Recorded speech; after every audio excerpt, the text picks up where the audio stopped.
nom du Père, et du Fils, et du Saint-Esprit. Que Jésus-Christ, parole du Père qui nous appelle à être ses disciples, vous comble de sa grâce et de sa paix. Béni soit Dieu maintenant et toujours. En ce jour où nous célébrons la victoire du Christ sur le péché et la mort, laissons-nous toucher par la miséricorde divine. Seigneur Jésus, toi qui nous aimes d'un amour inconditionnel et immense, prends pitié de nous. Prends pitié de nous. Ô Christ, toi qui nous libères de la mort, prends pitié de nous. Prends pitié de nous. Seigneur, toi qui nous remplis de bonté et de vie, prends pitié de nous. Prends pitié de nous. Que Dieu Tout-Puissant nous fasse miséricorde, qu'il nous pardonne nos péchés et nous conduise à la vie éternelle.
Prions le Seigneur. Tu as voulu, Seigneur Dieu, que par la grâce de l'adoption filiale, nous devenions des enfants de lumière. Ne permets pas que nous soyons enveloppés des ténèbres de l'erreur, mais accorde-nous d'être toujours rayonnants dans la splendeur de ta vérité. Par Jésus-Christ, ton Fils, notre Seigneur, qui vit et règne avec toi dans l'unité du Saint-Esprit, Dieu pour les siècles des siècles.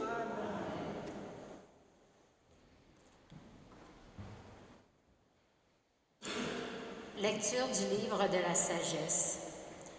Dieu n'a pas fait la mort. Il ne se réjouit pas de voir mourir les êtres vivants. Il les a tous créés pour qu'ils subsistent. Ce qui naît dans le monde est porteur de vie. On n'y trouve pas de poison qui fasse mourir. La puissance de la mort ne règne pas sur la terre, car la justice est immortelle. Dieu a créé l'homme pour l'incorruptibilité. Il a fait de lui une image de sa propre identité. C'est par la jalousie du diable que la mort est entrée dans le monde. Ils en font l'expérience, ceux qui prennent parti pour lui. Parole du Seigneur.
Sa colère ne dure qu'un instant, sa bonté toute la vie.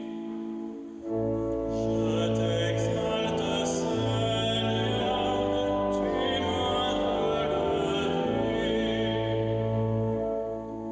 Avec le soir viennent les larmes, mais au matin les cris de joie.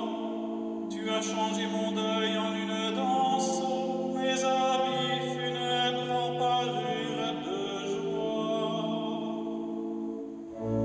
Je t'exalte, Seigneur, tu m'as relevé. Que mon cœur ne se taise pas, qu'il soit en fête pour toi, et que sans fin, Seigneur mon Dieu, je te rende grâce. Je t'exalte, Seigneur, tu m'as relevé.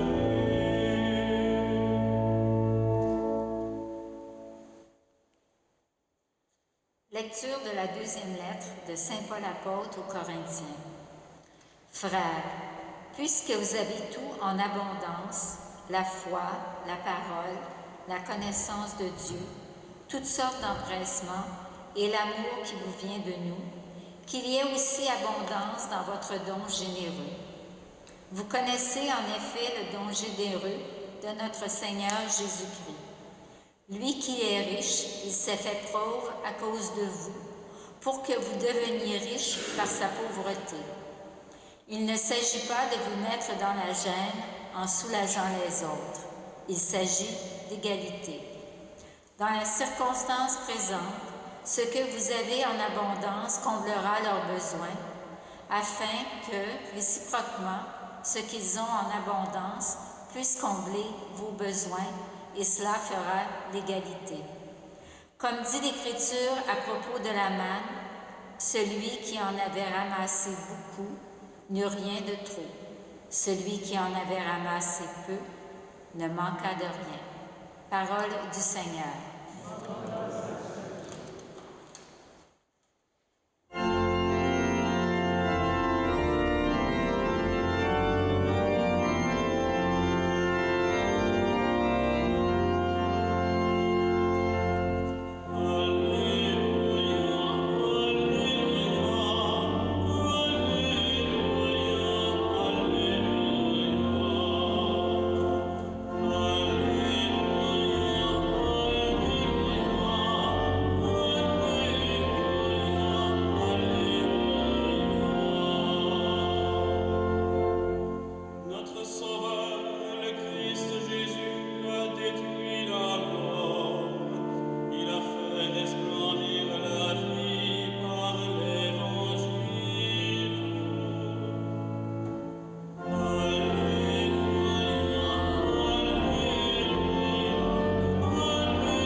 Le Seigneur soit avec vous. Évangile de Jésus-Christ selon saint Marc.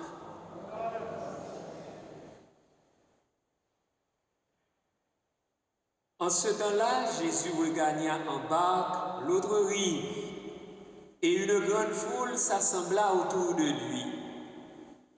Il était au bord de la mer. Arrive un des chefs de synagogue, nommé Jaïr.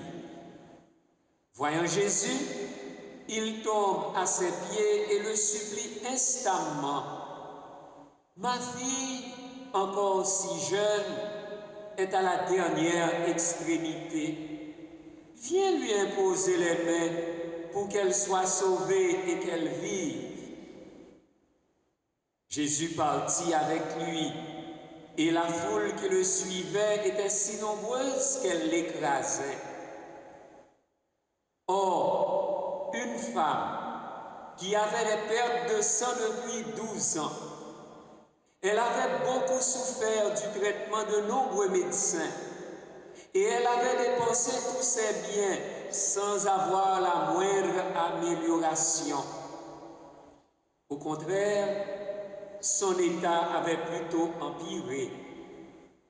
Cette femme donc, ayant appris ce qu'on disait de Jésus, vint par derrière dans la foule et toucha son vêtement. Elle se disait en effet, si je parviens à toucher seulement son vêtement, je serai sauvée. À l'instant, l'hémorragie s'arrêta et elle ressentit dans son corps qu'elle était guérie de son mal. Aussitôt Jésus se rendit compte qu'une force était sortie de lui. Il se retourna dans la foule et il demandait « Qui a touché mes vêtements ?» Ses disciples lui répondirent « Tu vois bien la foule qui t'écrase et tu demandes qui m'a touché ?» Mais lui regardait tout autour pour voir celle qui avait fait cela. Alors la femme, saisie de crainte et toute tremblante, sachant ce qui lui était arrivé, vint se jeter à ses pieds et lui dit toute la vérité. Jésus lui dit alors, « Ma fille, ta foi t'a sauvée. Va en paix et sois guérie de ton mal. » Comme il parlait encore, des gens arrivent de la maison de Jaïr, le chef de synagogue, pour dire à celui-ci, « Ta fille vient de mourir. À quoi bon déranger encore le maître ?» Jésus, surprenant ces mots, dit au chef de synagogue, « Ne crains pas, crois seulement. » Il ne laissa personne l'accompagner, sauf Pierre, Jacques et Jean, le frère de Jacques. Ils arrivent à la maison du chef de synagogue. Jésus voit l'agitation et des gens qui pleurent et poussent de grands cris. Il entre et leur dit, « Pourquoi cette agitation et ces pleurs? L'enfant n'est pas morte, elle dort. » Mais on se moquait de lui.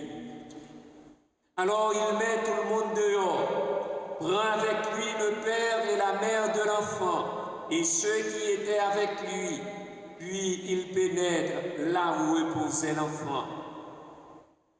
Il saisit la main de l'enfant et lui dit, Talitha koum, ce qui signifie, jeune fille, je te le dis, lève-toi. Aussitôt, la jeune fille se leva et se mit à marcher. Elle avait en effet 12 ans. Ils furent frappés d'une grande stupeur et Jésus leur ordonna fermement de ne le faire savoir à personne, puis il leur dit de la faire manger.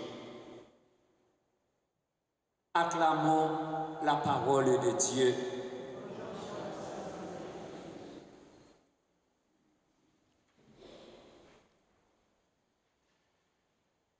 En ce 13e dimanche ordinaire de l'année liturgique B, se poursuit la même question.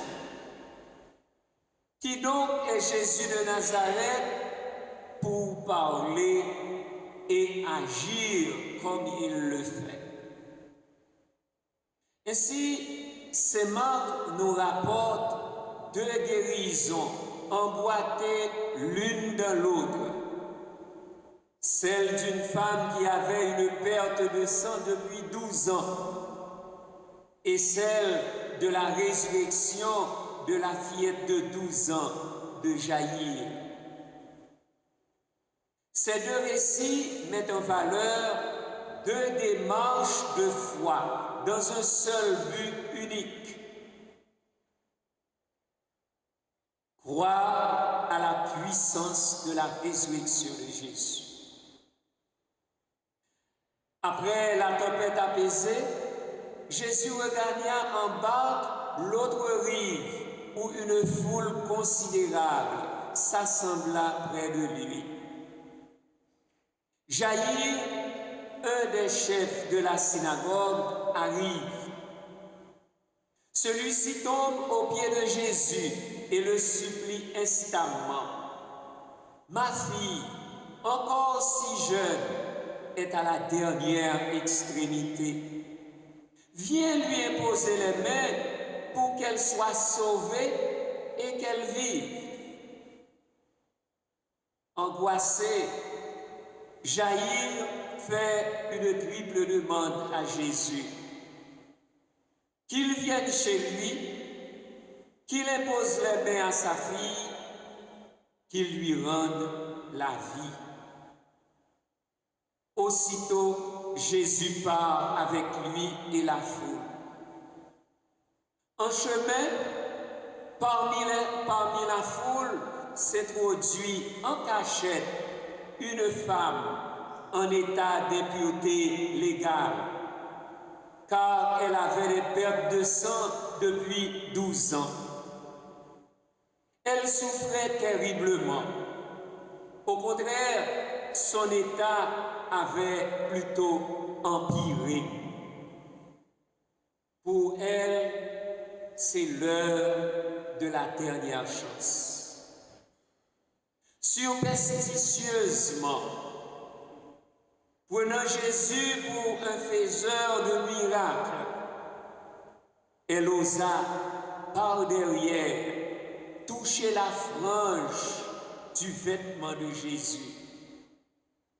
À l'instant même, l'hémorragie s'arrêta et elle était guérie de son mal.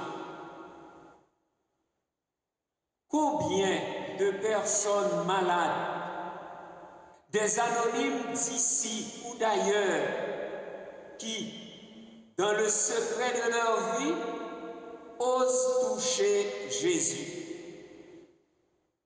Oui, osez toucher Jésus dans les vagues de vos tourments.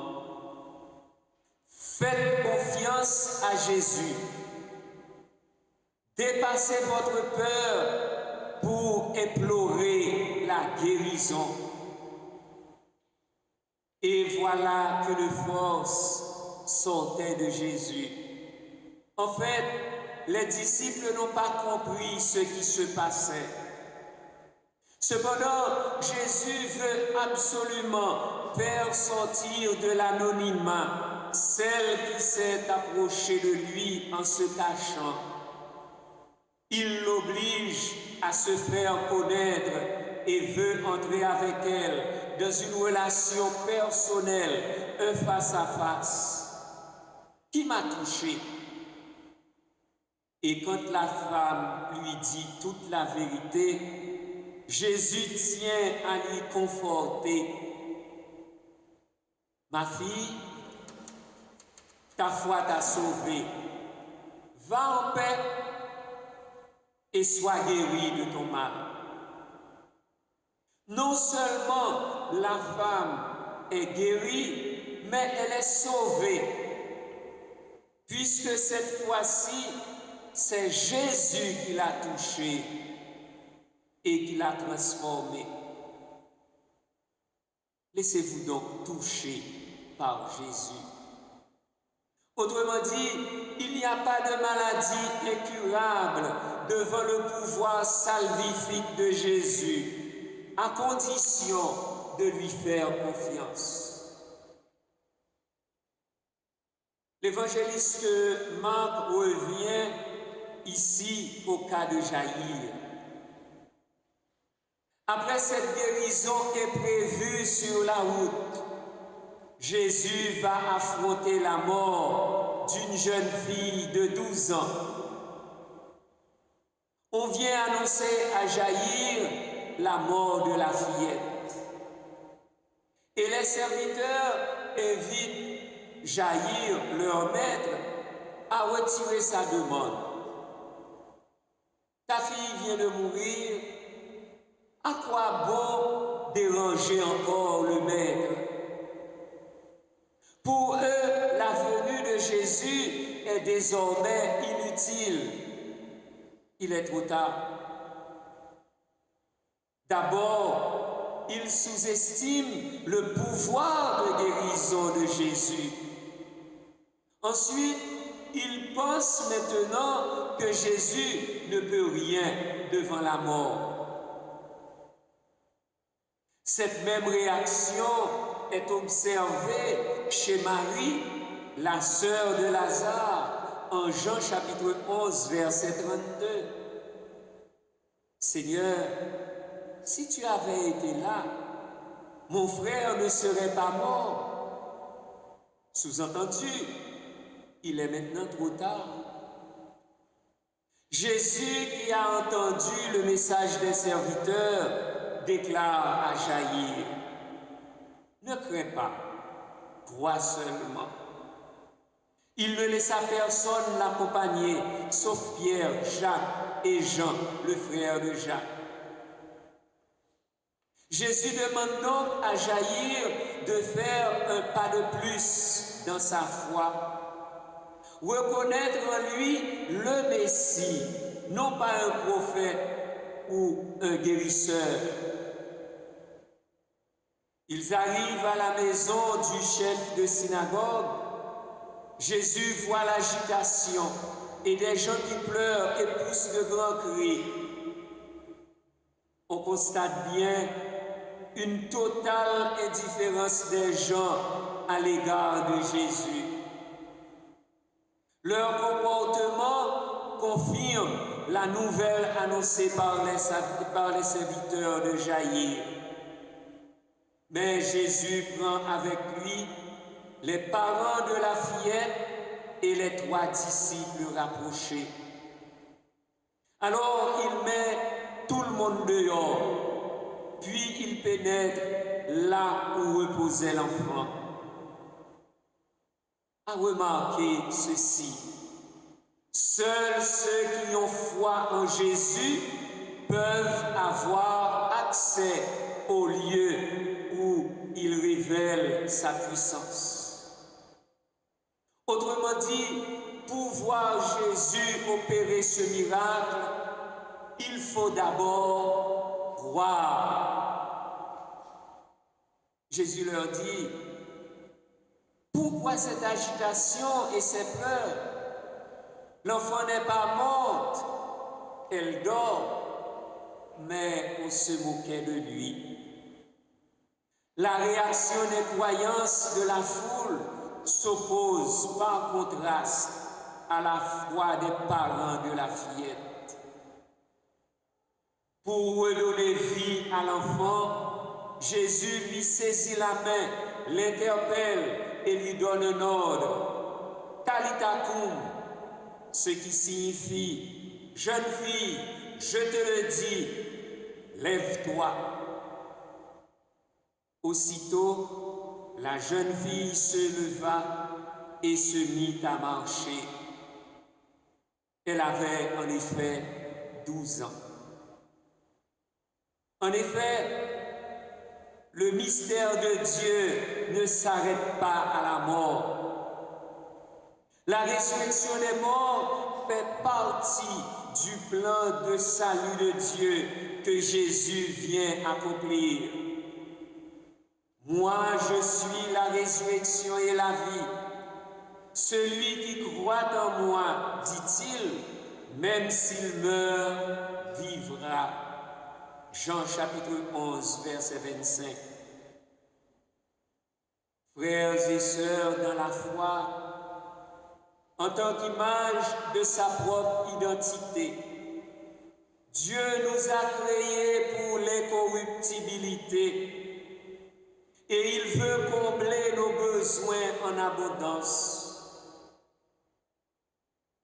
Crois-tu, toi aussi, en la puissance de Dieu manifestée en Jésus le Messie? As-tu assez de foi pour croire que la puissance de Jésus le Christ est illimitée? La puissance de Jésus le Christ, crois-tu vraiment qu'elle est plus forte que la mort?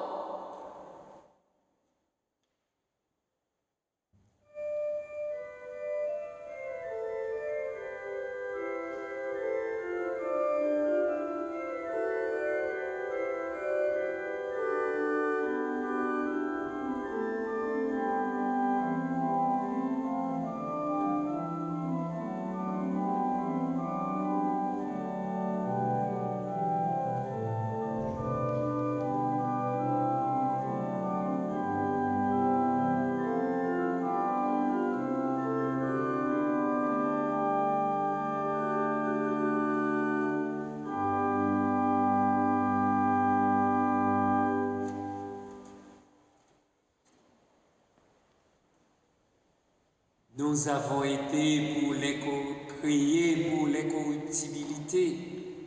Et dans le credo, nous disons, je crois en la résurrection des morts et à la vie éternelle. Professons la foi de l'Église.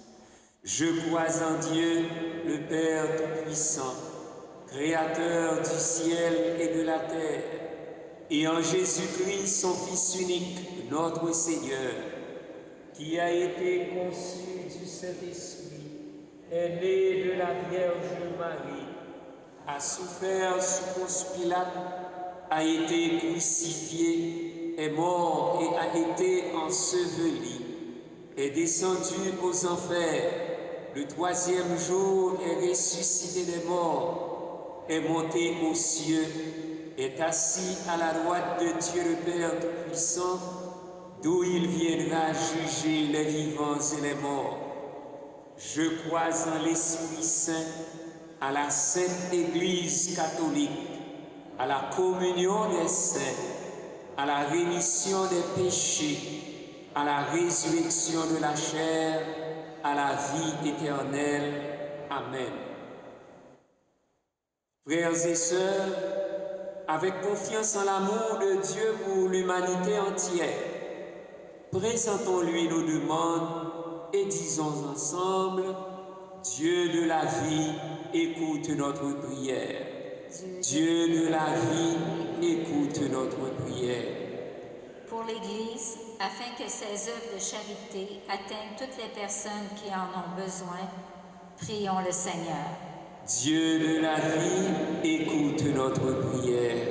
Pour les femmes et les hommes qui siègent au gouvernement des nations, afin qu'ils travaillent pour la paix dans le monde, avec le souci des plus vulnérables de la société, prions le Seigneur. Dieu de la vie, écoute notre prière.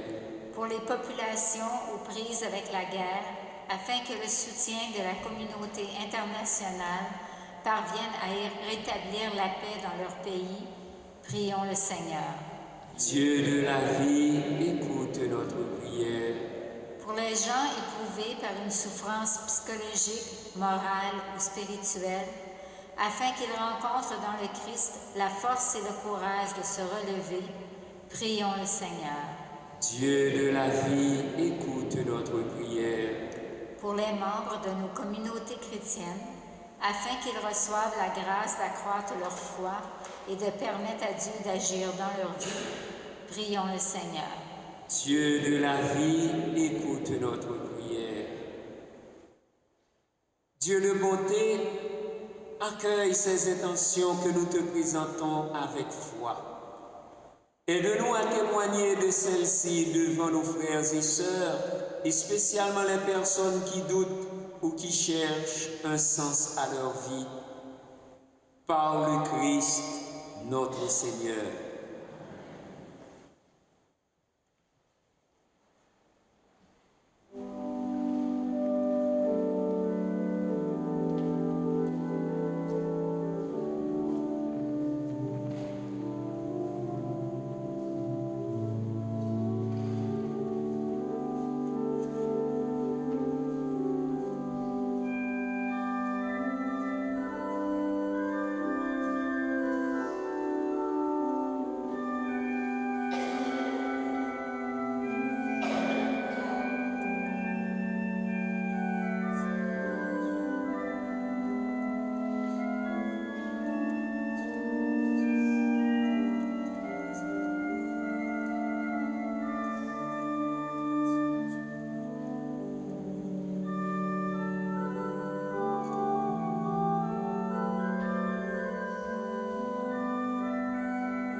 prions ensemble au moment d'offrir le sacrifice de toute l'Église. Seigneur Dieu, dans ta bonté, tu donnes à tes mystères de produire leurs effets. Nous t'en prions. Que notre liturgie soit accordée à la sainteté de ces dons par le Christ notre Seigneur. Le Seigneur soit avec vous. Élevons notre cœur. Rendons grâce au Seigneur notre Dieu. Vraiment, il est juste et bon, pour ta gloire et notre salut, de t'offrir notre action de grâce toujours et en tout lieu, Seigneur, Père très saint, Dieu éternel et tout-puissant. Toi, le Créateur de tous les éléments du monde, Maître des temps et de l'histoire, tu as formé l'homme à ton image et tu lui as soumis l'univers et ses merveilles. Tu lui as confié ta création afin qu'il en soit le gardien. Et qu'en admirant ton œuvre, il ne cesse de te rendre grâce par le Christ notre Seigneur. C'est pourquoi nous te louons avec tous les anges et dans la joie, nous te célébrons en proclamant.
Sainteté, Dieu notre Père, nous voici rassemblés devant toi et dans la communion de toute l'Église, nous célébrons le jour où le Christ est ressuscité d'entre les morts.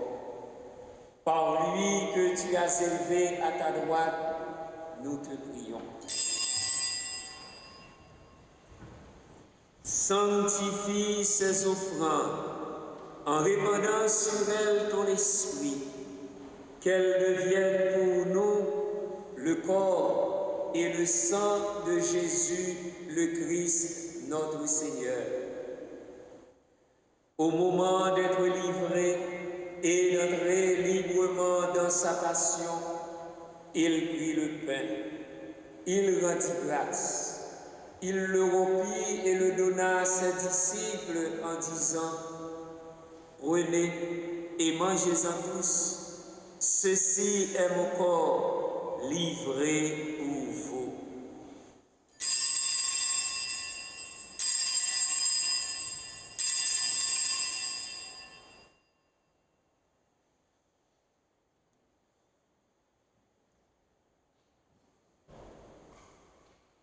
De même, après le repas, il prit la coupe. De nouveau, il rendit grâce et la donna à ses disciples en disant: prenez et buvez-en tous, car ceci est la coupe de mon sang, le sang de l'alliance nouvelle et éternelle, qui sera versé pour vous et pour la multitude en rémission des péchés. Vous ferez cela en mémoire de moi.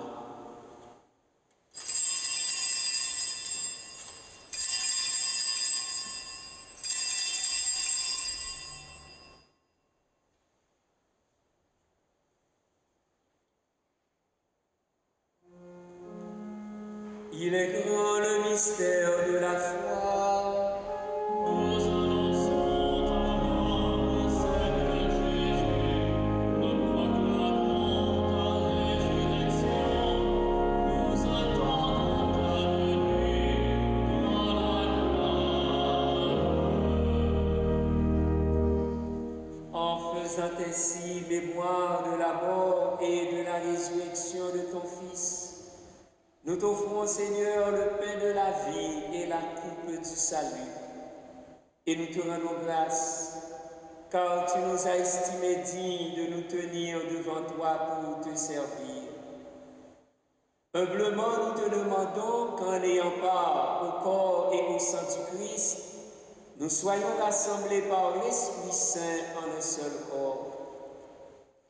Souviens-toi, Seigneur, de ton Église répandue à travers le monde. Fais-la grandir de ta charité en union avec notre pape François, notre évêque Christian et tous les évêques, les prêtres et les diacres. Souviens-toi aussi de nos frères et sœurs qui se sont endormis dans l'espérance de la résurrection. Souviens-toi de Jean-Marius Fontus.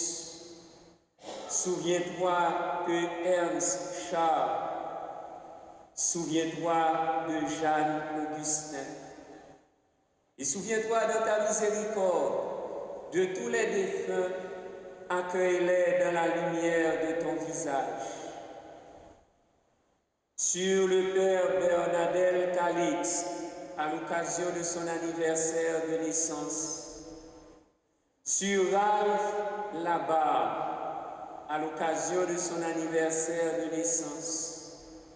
Sur Hérard et Micheline François, à l'occasion de leur 50e anniversaire de mariage. Sur Edner Benjamin, sur Dano Norseïd en action de grâce, sur Kenol Depey et ses enfants en action de grâce, sur Alix Pierre en action de grâce, et sur nous tous enfin, nous implorons ta bonté. Permets qu'avec la Vierge Marie, la bienheureuse Mère de Dieu, avec Saint Joseph son époux, avec les apôtres, Pierre et Paul, Saint Vincent de Paul et tous les saints qui ont fait ta joie au long des âges, nous ayons part à la vie éternelle et que nous chantions ta louange et ta gloire par ton Fils Jésus, le Christ.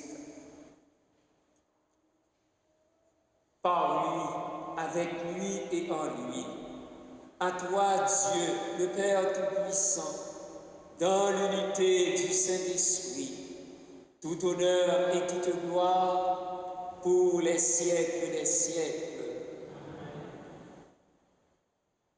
Comme nous l'avons appris du Sauveur, et selon son commandement, nous osons dire: Notre Père qui es aux cieux, que ton nom soit sanctifié, que ton règne vienne, que ta volonté soit faite sur la terre comme au ciel. Donne-nous aujourd'hui notre pain de ce jour. Pardonne-nous nos offenses, comme nous pardonnons aussi à ceux qui nous ont offensés, et ne nous laisse pas entrer en tentation, mais délivre-nous du mal. Délivre-nous de tout mal, Seigneur, et donne la paix à notre temps. Soutenus par ta miséricorde, nous serons libérés de tout péché, à l'abri de toute épreuve, nous qui attendons que se réalise cette bienheureuse espérance, l'avènement de Jésus-Christ, notre Sauveur. Car c'est à toi qu'appartiennent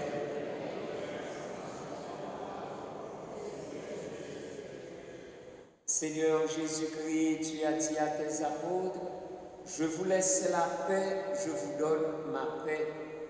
Ne regarde pas nos péchés, mais la foi de ton Église.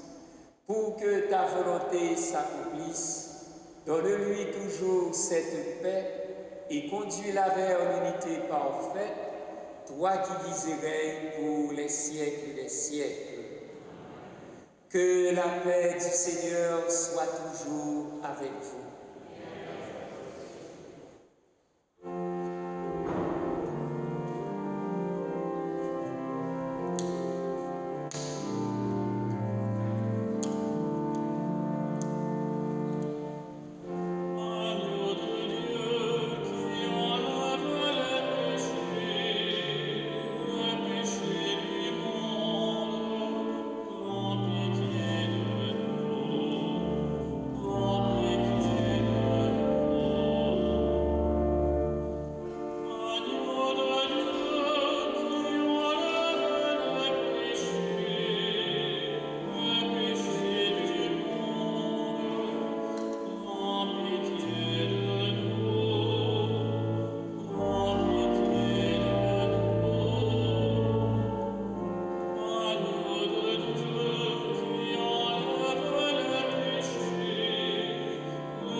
Voici l'agneau de Dieu, voici celui qui enlève les péchés du monde.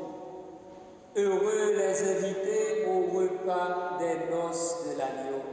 Seigneur, je ne suis pas digne de te recevoir, mais dis seulement une parole et je serai guéri.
Prions le Seigneur.